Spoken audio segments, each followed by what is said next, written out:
तुम्ही बघत आहात जनमत मराठी।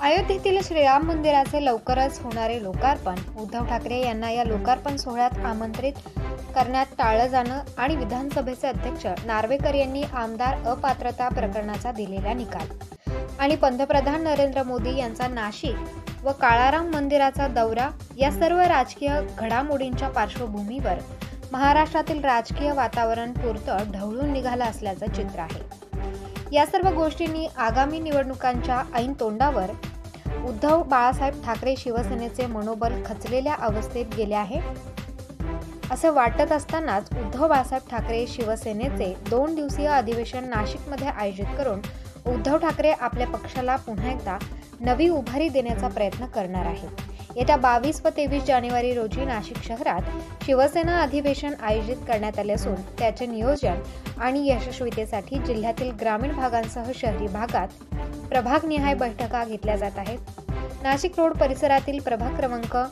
17, 18, 19, 20, 21 आणि 22 या प्रभागातील प्रमुख पदाधिकारी व कार्यकर्त्यांच्या बैठका जेल रोड आणि नाशिक रोड परिसरात घेण्यात आल्या आहेत। या बैठकीला शिवसेना जिल्हा प्रमुख विजय करंजकर, दत्ता गायकवाड, वसंत गीते, जयंत गाडेकर, प्रशांत दिवे, मसूद जिलानी, विकास गीते, नितीन शिडे, स्वप्नील आवटे, असलम मणियार, केशव पोरजे, योगेश गाडेकर, किरण गायकवाड आदींसह शिवसेना पदाधिकारी आणि शिवसैनिक मोठ्या संख्येने उपस्थित होते।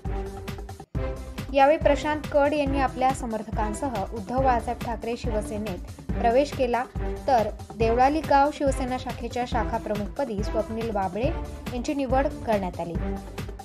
बैठकीत मनोगत व्यक्त करताना वरिष्ठ पदाधिकाऱ्यांनी भाजपा व नरेंद्र मोदींवर टीका करत उपस्थित कार्यकर्त्यांनी सध्या निर्माण झालेल्या परिस्थितीत खचून न जाता आगामी निवडणुकीत धोकेबाजांना धडा शिकवत उद्धव बाळासाहेब ठाकरे यांचे हात बळकट करण्यासाठी जोमाने कामाला लागावे आणि याचा शंखनाद करत नाशिक शहरात होणाऱ्या शिवसेना अधिवेशनाला यशस्वी करण्यासाठी आपापल्या परिसरातून अधिकाधिक संख्येने सहभागी होण्याचे नियोजन करण्याचं आवाहन केले आहे। ज्या पद्धतीने भारतीय जनता पार्टी किंवा मोदी आणि शहा यांनी राम मंदिराचं त्या ठिकाणी उद्घाटनाचं आयोजन केलंय, परंतु ठाकरे या घराण्याला नाकारले, त्या ठाकरे या घराण्याला बोलवलं नाही। त्या दिवसापासून संपूर्ण महाराष्ट्रामध्ये प्रचंड चीड ह्या भारतीय जनता पार्टीविषयी निर्माण झालेली आहे।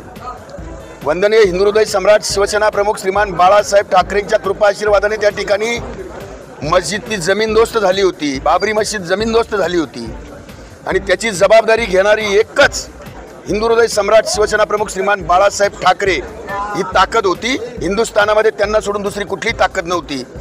आज ज्या पद्धतीने राम मंदिराचा जीर्णोद्धार या ठिकाणी होतोय, अपुऱ्या राम मंदिराचा जीर्णोद्धार होतोय आणि त्या ठिकाणी वंदनीय आमच्या उद्धव साहेबांना बोलवलं नसलं तरी आम्ही ज्या ठिकाणी रामाने 14 वर्ष वनवास भोगला, ज्या पंचवटीमध्ये रामाच्या वास्तव्याने ती नगरी पुनीत झाली, त्या नाशिक नगरीमध्ये या ठिकाणी शिवसेनेचं अधिवेशन 22 आणि 23 तारखेला होऊ घातलंय।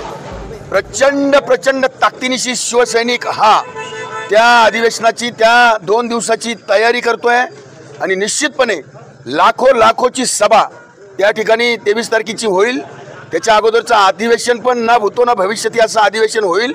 प्रचंड नाशिक नगरीमध्ये संपूर्ण नाशिक नगरीमध्ये ज्याप्रमाणे अयोध्येला न बोलवलं म्हणजे संतापाची लाट आहे, त्याचप्रमाणे आमच्या नाशिक नगरीमध्ये आदरणीय पक्षप्रमुख उद्धव साहेबांचा हा उत्सव आमच्या नाशिक नगरीमध्ये होतोय, म्हणून त्या ठिकाणी प्रचंड आनंदोत्सव आमचा शिवसैनिक हा मोठ्या प्रमाणात साजरा करतो। ब्युरो रिपोर्ट, जनमत मराठी न्यूज, नाशिक। जबाबदारी न्याय हक्काची।